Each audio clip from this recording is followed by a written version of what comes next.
Hey y'all, welcome to this week's episode of Herbal Medicine 101, and it being winter, a week before Christmas. I guess it's not officially winter yet, but it's getting pretty darn close. It's a particularly nasty day outside, so I'm back inside, and we've been focusing on herbs you can buy from the grocery store, because if you're like me, you can't grow a whole lot during the winter. Um, right now, I'm not in the mountains. I'm down toward the coast. Could actually put down some row covers. Could do a little greenhouse.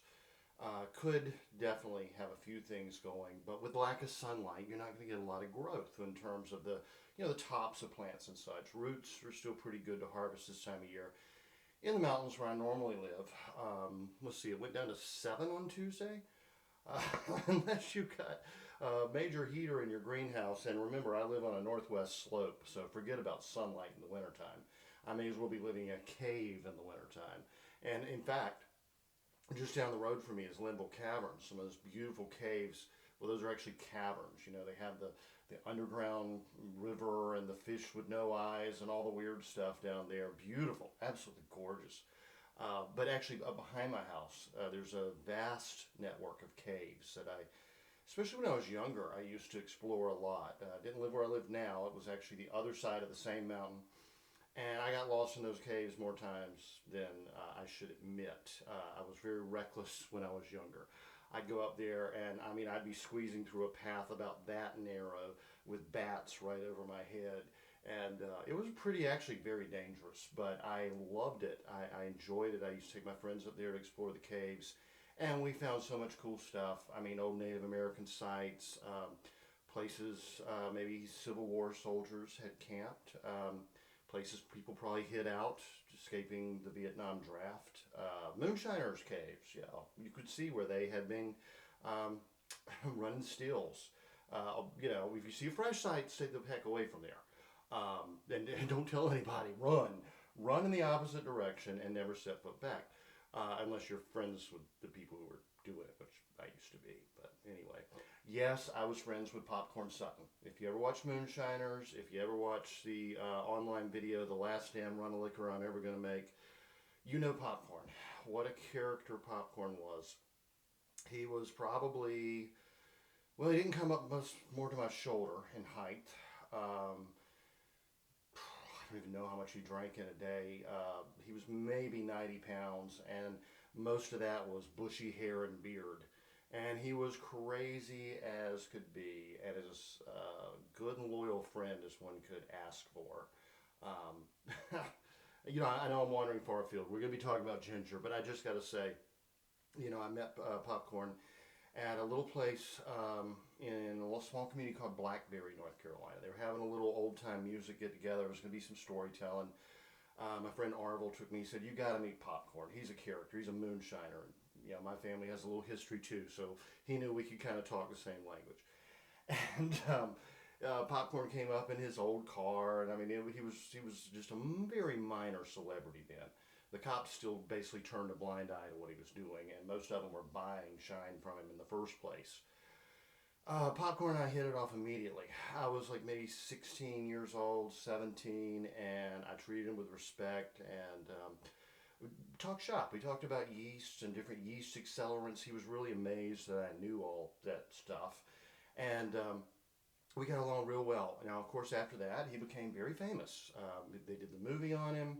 He became a star in the Moonshiners TV show. Um,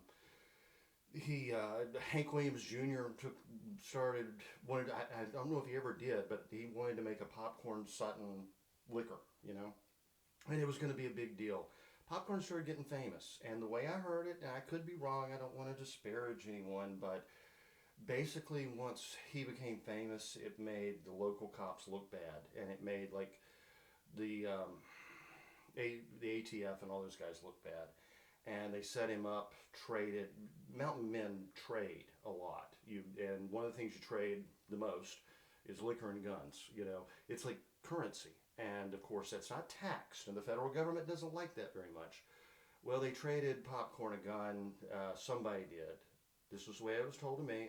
I'm just gonna say, I could be wrong. A gun that had been stolen or involved in a crime, and Whereas before, he had been to prison many times for short stints. Tax evasion is what they essentially get you on when you're moonshining, because the federal government wants to have their cut of every drop of alcohol. And, that was no big deal. But at this point, he was up in years. Um, they set him up on a charge that would have put him in jail for the rest of his life. And frankly, alcohol withdrawal would have killed him at that point. So I believe he deserved a lot better, because the people who were his friends one day were basically setting him up to die in prison the next day. But that's not uncommon these days, now is it? Uh, we just had a former and then again president charged with, I don't even know, hundreds of years in jail for doing absolutely nothing wrong because he crossed the wrong politicians. But hey, that's my soapbox for the day. Now, excuse me. Oh, got a tickle in my throat. Let's talk about ginger. Zingiber officinale. There are actually several varieties of ginger, differentiated from wild ginger, which grows in the mountains behind my house. I use a lot of wild ginger. In some places it can be endangered, not really endangered, but kind of scarce. It was over harvested, and you want to leave it alone. Where you got an abundant amount, take a little bit and enjoy it. It's a really cool plant. It has this weird flower, looks like something from Mars. It's strong and potent, and sometimes it can have a little too much, like the oxalic acid crystals that can really burn your throat. That's a sarum. But yeah, you can use it pretty much interchangeably with Zingiber officinalis. There are actually several varieties of Zingiber, or real ginger, that are used in herbal medicine. This is by far the most common. Now, if we went back to the Middle Ages, they would have used what's called sand ginger in Europe. Galangal is something we never see these days. Galangal is far more common than ginger, and its cousin turmeric. All of these plants in the ginger family, the true ginger family. Now, we'll do the sarum another day.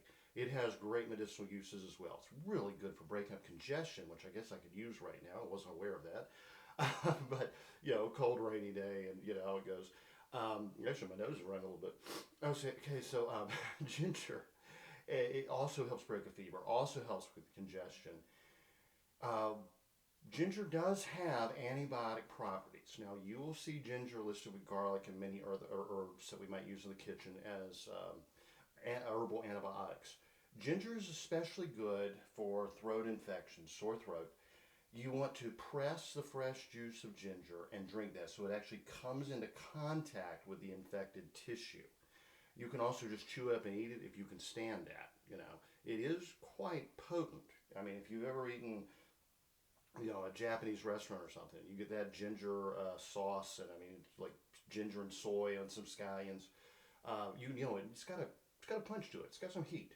So most people can't tolerate that very well, but fresh ginger juice, especially combined with fresh garlic, will really help with upper respiratory and throat infections. But this one does need to come in contact with the tissue as much as possible. Stephen Heron Buhner's book, Herbal Antibiotics, he goes into great detail on ginger. Now, last week I did a video on how to make a medicinal soup using ginger. That will work as well, because again, it's coming in contact with the tissue. In fact, that's like my go-to soup whenever I have a sore throat, whenever I have some respiratory conditions, whatever. What else is this famous for? Very good for nausea. Ginger is known to really help with nausea. Not very strong doses, like with morning sickness and such. Some people say it helps. As always, I don't recommend any herbs during pregnancy without consulting an expert. It does somewhat help with motion sickness, but it's not herbal Dramamine, as has been marketed. I mean, it has actually been marketed as herbal Dramamine. Dramamine's that little patch, and I think they have it in a tablet form too, but a patch you put behind your ear right there if you're getting seasick on a boat. This may help a little if you're getting seasick on a boat. It's not going to help a lot, okay? And you would really have to take so much it would start to burn your stomach. Ginger and turmeric can all kind of burn your stomach if you have it in very high doses. But that said, it really helps with digestion. It increases saliva. It increases all the gastric juices. It's great for nausea, indigestion, bloating, burping, all kinds of stuff like that. Really one of the best ones for like bloating and burping. Um, it's an antioxidant, it's anti-inflammatory, really good for arthritis, and in that case, you can use it both internally and topically. This ginger put on topically, say you had like, swollen joints in your hand, chop it up, mash it. Now, people don't know how to use ginger properly, even in the kitchen. It's really super simple. You do not have to sit here with a peeler doing that. As I showed in last week's video, peel it with a spoon, take a piece off of it, lay it flat, smack it with the flat of your knife. Crushes it, perfect.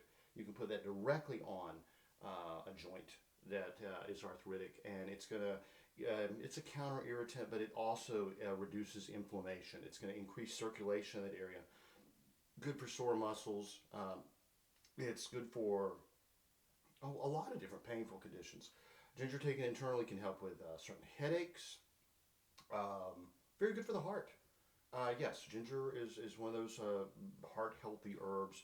It can help with blood sugar. It can actually help control insulin spikes. Um, some people, let me see, I got my notes here. I don't want to miss anything important. We got digestion, we got all that. Yeah, it is being studied as something that may help with dementia and keeping the memory sharp. It's very good for the skin, taken internally. As I said, externally, if it was left on too long, if you have sensitive skin, it can actually cause blistering. But this is one that's very good for skin health. Again, taken internally, can help with menstrual cramping. It has that warming and increasing the circulation aspect to it. Um, also, that's the one I was trying to remember. Ginger is really good for detoxification. This is a plant. I would also use cilantro, another one we'll talk about sometime, as and some good liver herbs, some good like milk thistle, gentian, Oregon grape, one of my absolute favorites. I've done a whole video on Oregon grape. These are really good for detoxification, you know. So, ginger. This is, there's one I didn't even mention. Some people say, because of the way it increases circulation, it can help with hair growth.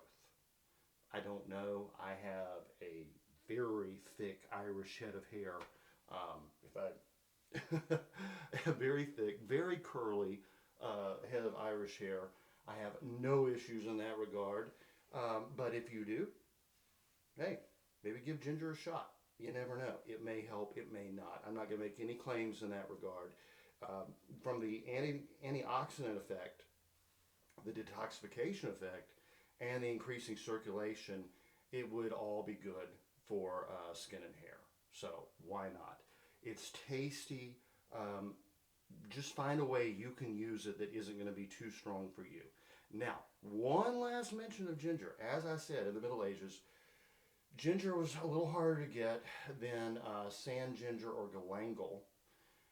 But when people could get it, they did. And that's when the development of all those wonderful like ginger snaps and gingerbread men and, ginger cookies of all sorts were done. There's paper thin Moravian cookies that you can buy in Old Salem, North Carolina that are just absolutely delicious. Or those Danish ones.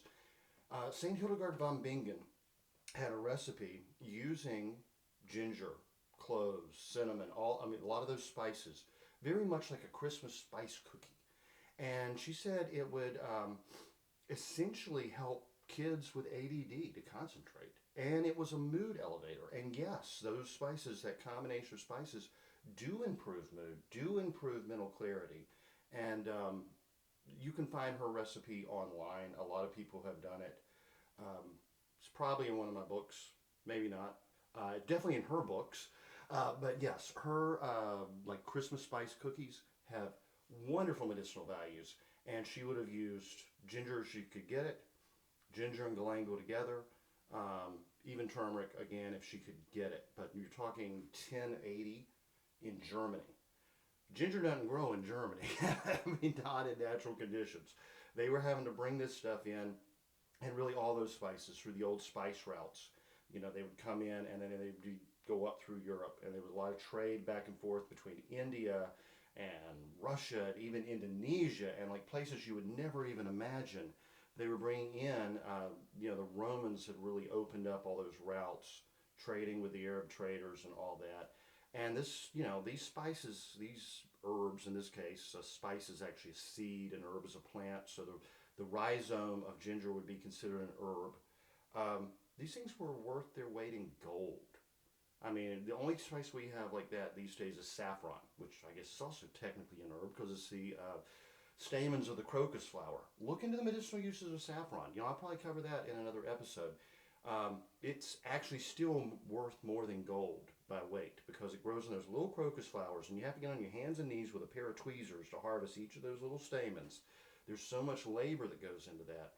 Excellent for mood, for depression, for mental clarity, antioxidants, anti-cancer properties, perhaps. Another claim, I never say something cures cancer. Too serious of an issue for me to make a statement like that. But we do know that antioxidants can help. They're anti-inflammatory. They can stop the precancerous cell mutations, maybe. But I'm not even going to make that claim. You do your own research as usual.